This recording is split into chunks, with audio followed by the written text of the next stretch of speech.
آپ نے سنا ہوگا حضور نے سورہ رحمان کے بارے میں فرمایا ہے، سورۃ الرحمان عروس القرآن، یہ سورہ رحمان جو ہے یہ قرآن کی دلہن ہے۔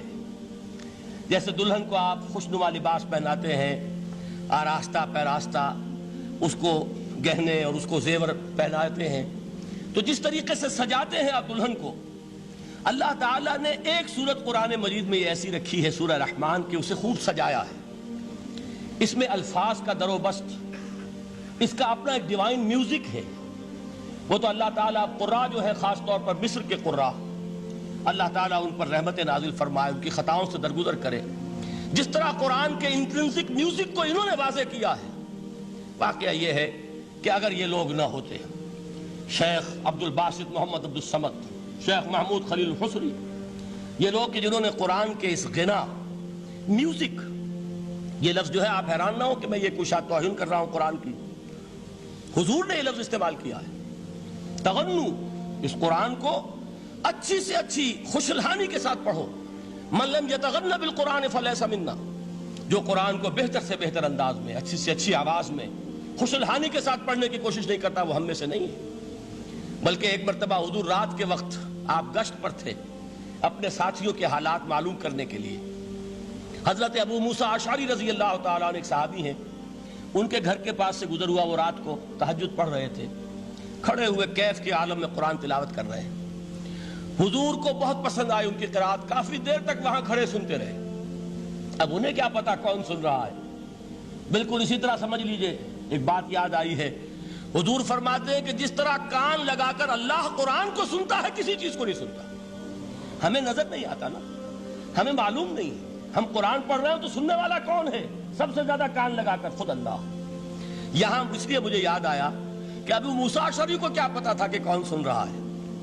وہ اپنی کیفیت میں نماز میں تہجد میں قرآن کی تلاوت کر رہے تھے، اور ظاہر بات ہے ان کے گھر ایکڑوں میں بنے ہوئے نہیں تھے، ایک ایک کمرہ، ایک ایک کوئی حجرہ، ایسے ہی تو گھر تھے نا صحابہ کے۔ لہذا حضور پاس سے گزرے، آواز آئی، کافی دیر سنتے رہے۔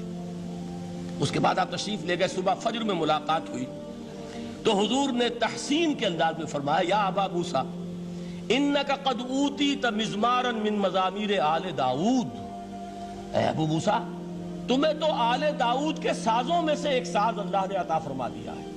جس طرح حضرت داؤد، لہن داؤدی مشہور ہے کہ جب وہ پچھلے پہر رات کو حمد کے ترانے الاپتے تھے، قرآن میں ہے کہ پرندے شامل ہو جاتے تھے ساتھ، اور پہاڑ وجد میں آتے تھے، پہاڑ بھی ان کے ساتھ شریک ہوتے تھے۔ تو جس طرح کا اللہ نے ان کو لہن عطا فرمایا تھا، حضور نے تحسین کے انداز میں فرمایا ہے ابو موسیٰ اشعری، اللہ نے تمہیں بھی آل داؤد کے سازوں میں سے ایک ساز عطا فرمایا۔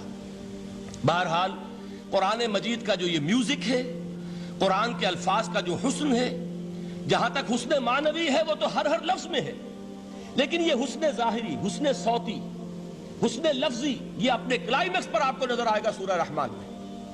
لیکن قرآن میں یہ سورت اس اعتبار سے بھی ممتاز ہے، اس کی 4 آیات پر ذرا توجہ کریں گے، عجیب حقائق سامنے آئیں گے۔ جہاں یہ قرآن مجید کے حسن صوت اور حسن لفظی کی معراج ہے، وہیں اس کی پہلی 4 آیات میں 4 چوٹی کی چیزوں کا ذکر ہے، سب سے اونچی چیزیں۔ پہلی آیت کیا ہے؟ الرحمن، ایک آیت ہو گئی۔ رحمان کیا ہے؟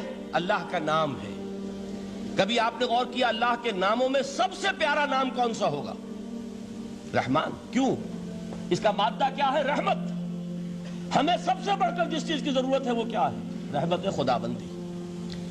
نام اچھی طرح سن لیجئے اس حضور کے قول کو۔ حضور فرماتے کوئی شخص جنت میں مجرد اپنے عمل کی بنیاد پر داخل نہیں ہو سکے گا جب تک کہ رحمت خداوندی دستگیری نہ کرے۔ کسی صحابی نے بڑی ہمت اور جرأت کا ثبوت دیا کہ پوچھ لیا، کیا حضور آپ بھی؟ جب آپ نے فرمایا کوئی شخص داخل نہیں ہو سکتا جنت میں محض اپنے عمل کی بنیاد پر جب تک کہ رحمت خداوندی جو ہے وہ دستگیری نہ فرمائے۔ پوچھا گیا کیا آپ بھی؟ آپ نے فرمایا ہاں میں بھی۔ آپ انداز کیجئے کہ اگر محمد الرسول اللہ بھی رحمت خداوندی کے ضرورت مند ہوں تو تاب دیگراں چے رسد، ہماری تو سب سے بڑی ضرورت رحمت خداوندی ہے۔ اب یہ رحمت جو ہے قرآن مجید میں اللہ تعالیٰ کی یہ شان 2 الفاظ کے ذریعے سے آتی ہے، رحیم اور رحمان، اور کوئی مادہ نہیں ہے جس سے 2 نام بنتے ہوں اللہ کے، لیکن یہ مادہ ہے واحد رحمت کا کہ جس سے رحمان بھی ہے رحیم بھی ہے۔ رحیم صفت مشبہ ہے، رحمت دائم ہو جائے گی، مستقل ہوگی تو رحیم کہیں گے، اور رحمان اس میں رحمت کی ہے وہ شان ہے کہ جیسے ٹھاٹھے مارتا ہوا سمندر ہو، ہیجان کی کیفیت، طوفانی کیفیت، رحمت خداوندی کا طوفانی جوش، وہ ہے رحمان۔ آپ تو رہتے اس علاقے میں ہیں، آپ کو معلوم ہے عرب اگر بھوکا مرا جا رہا ہو تو کیا کہے گا؟ انا جوعان۔ پیاسا مرا جا رہا ہو انا عطشان۔ بہت غضبناک ہوگا غضبان، غضبان آصفہ قرآن میں آیا ہے، بہت غضبناک۔ رحمان جس کی رحمت جو ہے جوش میں ہے، ٹھاٹھے مارتے ہوئے سمندر کے مانند۔ تو یہ اللہ تعالیٰ کے ناموں میں سب سے پیارا نام۔ اب آگے چلیے، الرحمن علم القرآن، رحمان نے قرآن سکھایا۔ رحمت خداوندی کا سب سے بڑا مظہر، رحمان کی رحمانیت کا سب سے بڑا مظہر قرآن ہے۔ ان میں جو منطقی ربط ہے اس کو سمجھتے جائیے۔ اچھا آپ یہ سوچئے، جو علم بھی انسان کو حاصل ہوا وہ کس نے دیا؟ اللہ نے۔ سائنس کا علم کس نے دیا؟ اللہ نے۔ علم آدم الاسماء کلہا، وہ علم الاسماء جو حضرت آدم کو دے دیا گیا تھا ازل میں، یہ اسی کا ظہور ہے، یہ اسی کی ایکسفولیشن ہے جو ہو رہی ہے اور ہوتی رہے گی ابھی۔ اور دوسرے علم ہے وہ کس نے دی؟ اللہ نے دی۔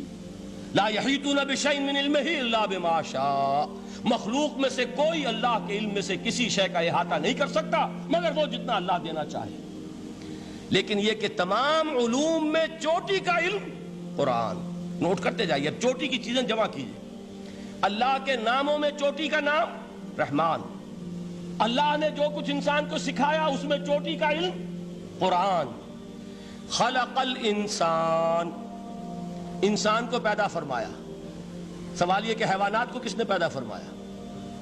آسمان کس نے پیدا کیے؟ زمین کس نے پیدا کی؟ فرشتے کس نے پیدا کیے؟ کیا مطلب خلق الانسان؟ اس کی تمام مخلوقات میں اس کا کلائمیکس، اس کی تخلیق کی معراج، اس کے تخلیق کا نقطہ عروج انسان ہے۔ یہ ہے کہ جو مسجود ملائک بنا ہے۔ وَلَقَدْ كَرَّمْنَا بَنِي آدَمَ وَحَمَلْنَاهُمْ فِي الْبَرِّ وَالْبَحْرِ وَرَزَقْنَاهُمْ مِنَ الطَّيِّبَاتِ وَفَضَّلْنَاهُمْ عَلَى كَثِيرٍ مِّمَّنْ خَلَقْنَا تَفْضِيلًا۔ تو تخلیق میں سب سے اونچی تخلیق انسان کی، علموں میں سب سے اونچا علم قرآن کا، اللہ کے ناموں میں سب سے اونچا نام رحمان۔